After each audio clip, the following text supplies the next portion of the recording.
네, 안녕하세요. 삼성전자 주주분들 강프로입니다. 삼성전자 같은 경우에는 장 초반부터 마이너스 4%의 급락이 또 한 번 발생이 됐어요.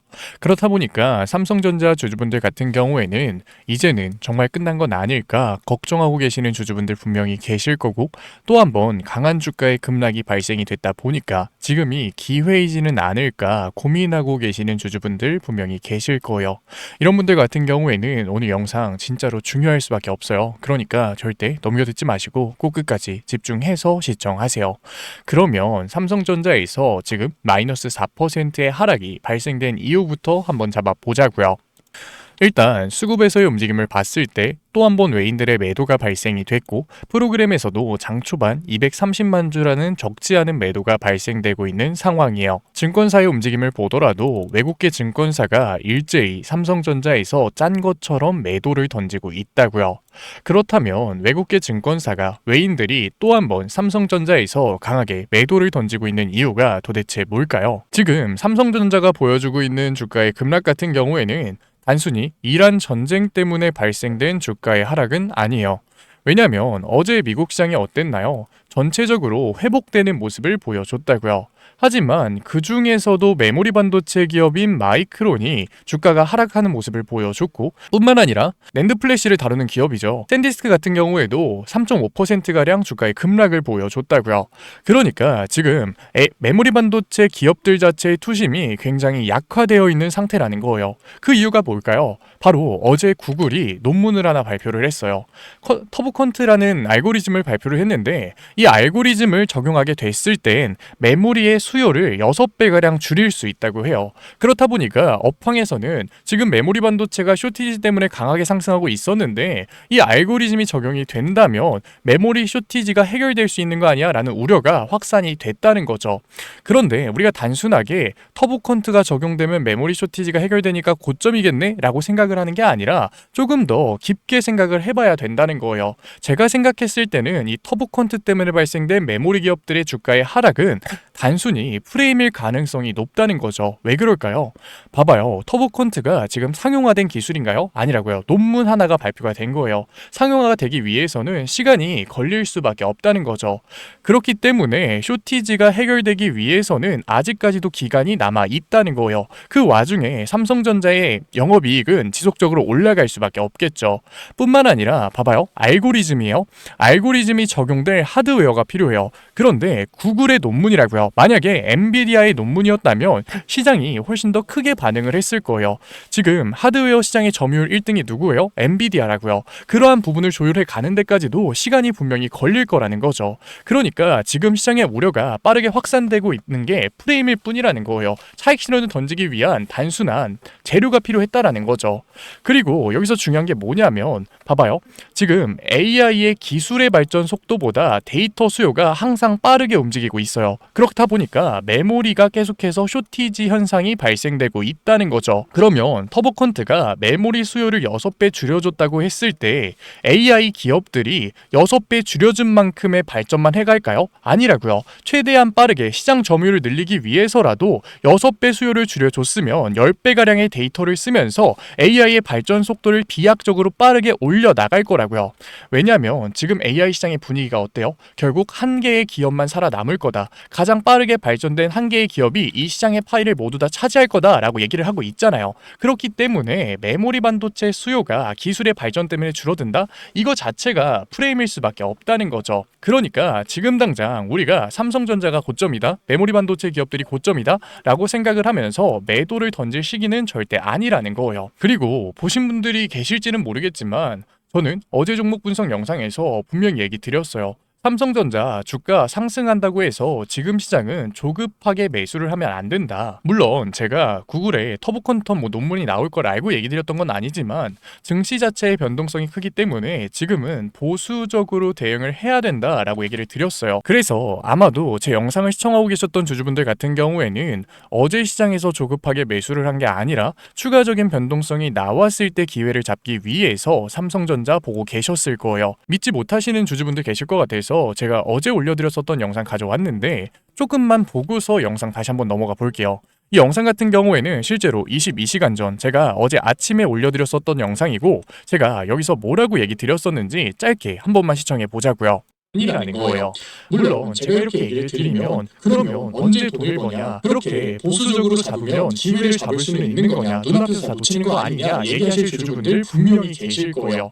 하지만 제가 조금이라도 주식시장에 오래 있었던 사람으로서 이거 하나는 얘기 드릴게요. 제가 지금까지 주식시장에서 살아남을 수 있었던 이유는 리스크를 줄여 나갔기 때문이라고요. 심지어 이란 전쟁이라는 리스크는 증시의 강한 변동성을 만들 수밖에 없는 요인이에요. 실제로 우리 최근에 다 경험을 봤잖아요. 이럴 때일수록 우리가 무리한 베팅을 하는 게 아니라 리스크를 낮추는 베팅을 해야지 증시에 살아남을 수 있는 거라고요. 제가 어제 종목 분석 영상에서 정말 강조드리면서 얘기 드렸던 부분이에요. 당연히 제가 뭐 구글의 논문을 알았겠나요? 하지만 리스크를 관리해 놨기 때문에 이러한 변동성에서 버틸 수 있는 거고, 오히려 남들은 투매를 던질 때 기회를 잡아갈 수 있는 거라고요. 물론 지금 삼성전자 외국계 증권사들 매도를 던지고 있는 거 맞고, 수급상에서 또 한 번 외인들의 매도가 나오고 있는 거 맞아요. 프로그램에서도 270만 주의 매도가 나오고 있다고요. 하지만 여기서 중요한 게 뭐냐면, 지금 매수를 하는 주체가 없기 때문에 소량의 매도가 나왔음에도 불구하고 주가가 강하게 하락을 했다는 거예요. 삼성전자 원래는 600만 주, 700만 주의 이격이 벌어지는 종목이라고요. 이렇게 방향성이 정해진다고요. 그런데 지금 나오고 있는 방향성 같은 경우에는 그만큼 수급에서의 이격이 벌어지지 않았다는 거예요.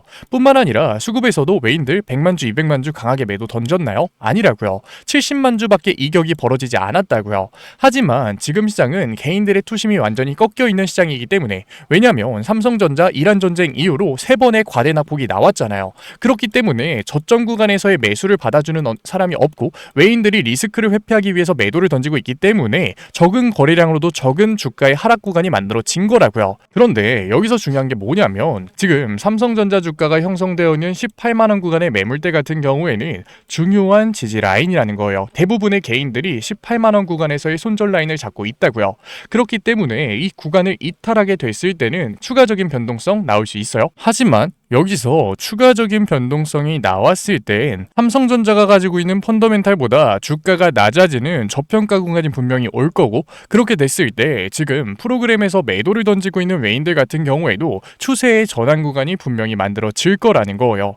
그런데 여기서 중요한 게 뭐냐면, 지금 300만 주의 매도에서 매수로의 전환이 나오면서 저점 구간이 잡힐까요? 그게 아니라는 거예요. 분명히 장 초반에 강하게 프로그램 매도가 들어왔기 때문에 매도 수치는 유지가 될 거지만, 장 중에서 매수세가 강하게 들어오는 구간, 수급에서의 이격이 좁혀지는 구간이 있을 거라는 거죠. 수급도 똑같아요. 증권사의 움직임도 똑같이 움직일 거라고요. 장 초반 강하게 매도를 던졌기 때문에 포지션은 매도로 보이지만 그 안에서 포지션 변환 구간이 분명히 만들어질 거라는 거죠.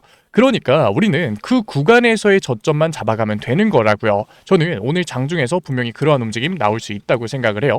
왜냐하면 지금 거래량을 보게 됐을 때 굉장히 적은 거래량으로 장대 음봉이 만들어진다는 것 자체가 매수를 하는 주체가 거의 없다는 거예요. 삼성전자 개인들의 매수세가 굉장히 약해졌다는 거죠. 그만큼 추가적인 변동성 나올 가능성은 있지만, 그 구간에서의 기회를 잡을 수 있다면 우리가 확신을 가지고 삼성전자에서 대응을 해나갈 수 있다는 거예요.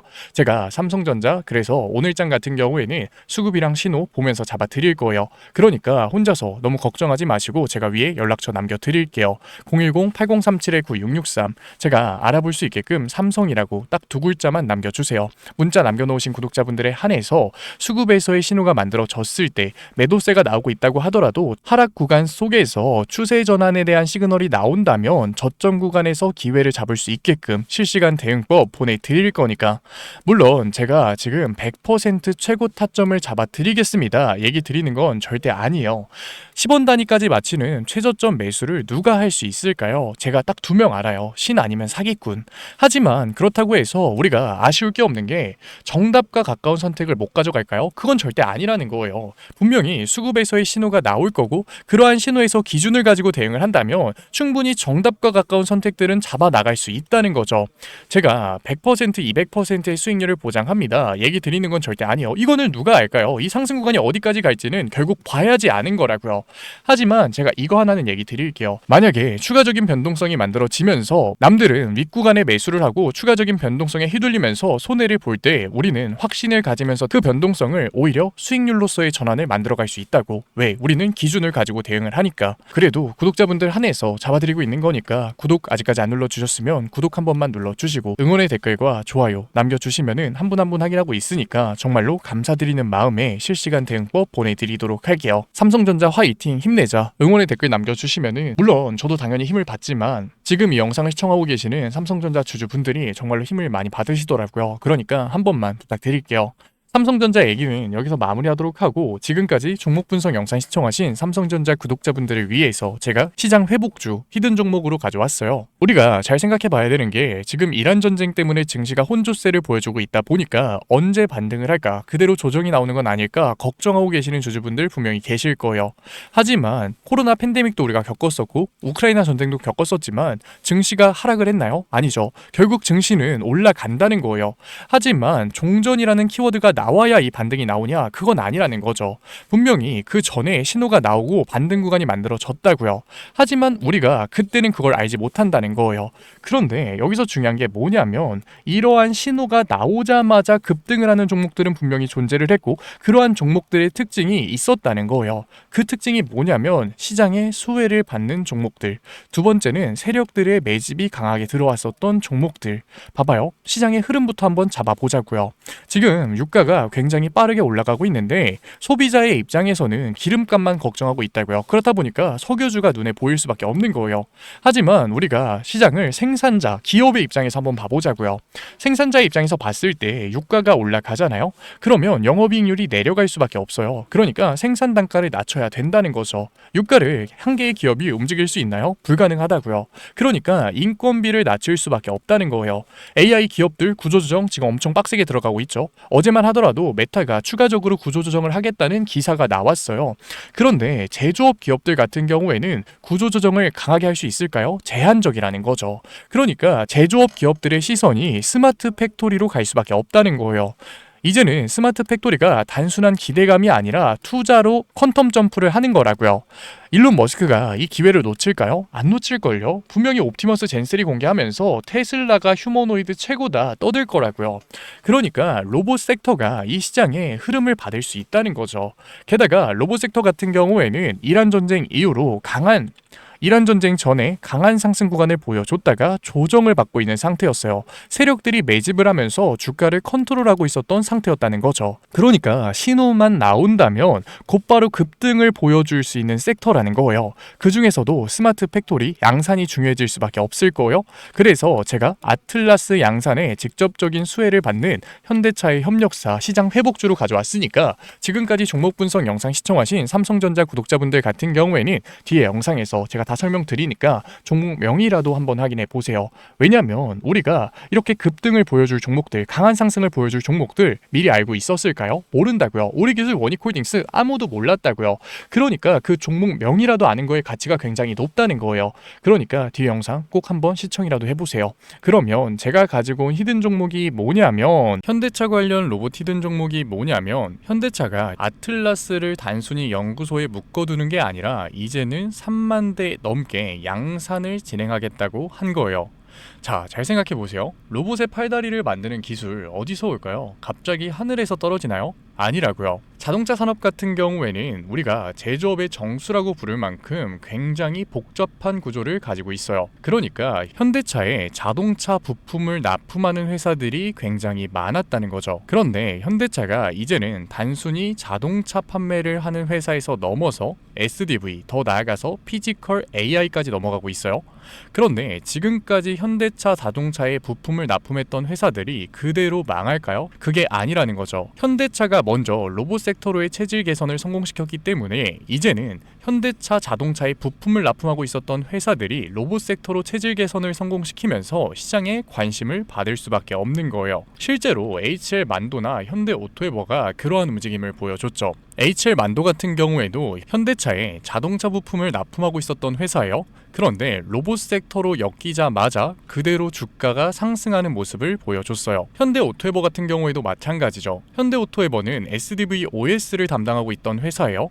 그런데 그 SDV OS가 이제는 피지컬 AI에 도입될 수도 있다. 통합관제 플랫폼을 담당할 수 있다라는 발언이 나오자마자 그대로 역사상 신고가를 돌파하는 움직임을 보여줬다고요. 그러니까 현대차가 로봇 회사로 체질 개선을 성공한 시점부터 현대차에 부품을 공급하고 있었던 회사들이 사양 산업이 되는 게 아니라 오히려 로봇 섹터로 엮이면서 시장에 관심을 받을 수밖에 없는 거죠. HL 만도 같은 경우에는 자율주행 센서 기술력을 가지면서 관심을 받았고, 현대오토에버 같은 경우에는 로봇 OS에 관심을 받으면서 주가의 상승이 만들어졌어요. 그런데 현대차가 지금 아틀라스, 피지컬 AI로 하고 싶은 산업이 결국 뭔가요? 바로 스마트 팩토리죠. 스마트 팩토리 같은 경우에는 업무 효율성을 늘리기 위해서 배터리 성능이 압도적으로 좋아야 돼요. 그러니까 다음에는 자동차 부품 중에서도 BMS, 전력 제어 기술을 가지고 있는 기업이 관심을 받을 수밖에 없는 거죠. 제가 가지고 온 종목 같은 경우에는 이미 외인들과 기관, 주포 세력들의 매집이 끝난 종목이고 언제 폭등이 나와도 이상하지 않은 종목이라는 거예요. 그런데 단순한 자동차 기업이었을 때는 당연히 폭등이 나오더라도 10%, 20% 정말 소폭의 상승에서 그쳤겠죠. 하지만 이제 현대차 관련 종목들은 단순한 자동차 부품주가 아니라 로봇 부품주라는 거예요. 로봇 섹터에 엮여서 올라갈 수밖에 없다. 성장주의 밸류에이션을 받으면서 정말로 강한 상승률을 보여줄 종목이라는 거죠. 로봇 섹터 같은 경우에는 시장에 관심을 받게 됐을 때 지금까지 100%, 200% 정말 우스운 상승률을 보여줬어요. 아직 늦지 않았지만 지금 기회 놓치면 정말로 마지막일 수 있다. 그래서 현대차 관련 로봇 히든주 받고 싶으신 구독자분들 같은 경우에는 제가 위에 개인 번호 띄워드릴게요. 010-8037-9663 제가 알아볼 수 있게끔 현대 히든이라고 문자 남겨주세요. 문자 남겨주신 구독자분들에 한해서 제가 현대차에 BMS, 전력 제어 장비를 납품하고 있고 로봇 부품 회사로 체질 개선이 이뤄지고 있는 현대차 관련 로봇 히든주 보내드리도록 할게요. 구독자분들 한해서 보내드리고 있는 거니까 아직까지 좋아요 안 눌러주신 구독자분들 같은 경우에는 좋아요 한 번만 눌러주시고,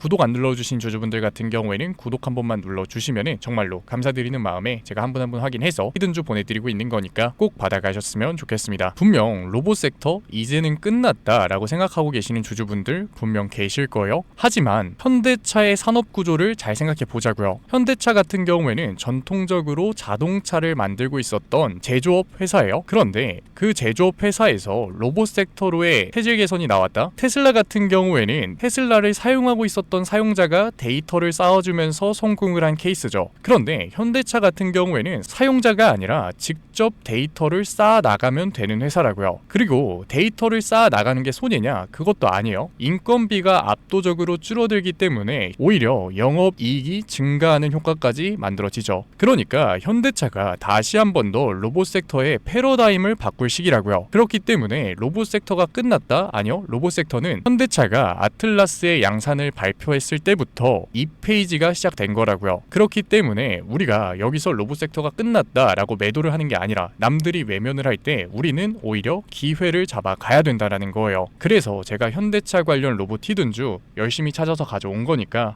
지금까지 종목 분석 영상 시청하신 구독자분들 같은 경우에는 010-8037-9663 위에 제 개인 번호로 제가 알아볼 수 있게끔 현대 히든이라고 문자 남겨주세요. 문자 남겨놓으신 구독자분들에 한해서 제가 히든 종목 보내드리도록 할게요. 지금까지 종목 분석 영상 시청해주신 우리 구독자분들 정말로 멋지시고, 지금까지 종목 분석 영상으로 찾아뵌 증권맨 강프로였습니다. 감사합니다. 다음 종목 분석 영상에서 뵐게요.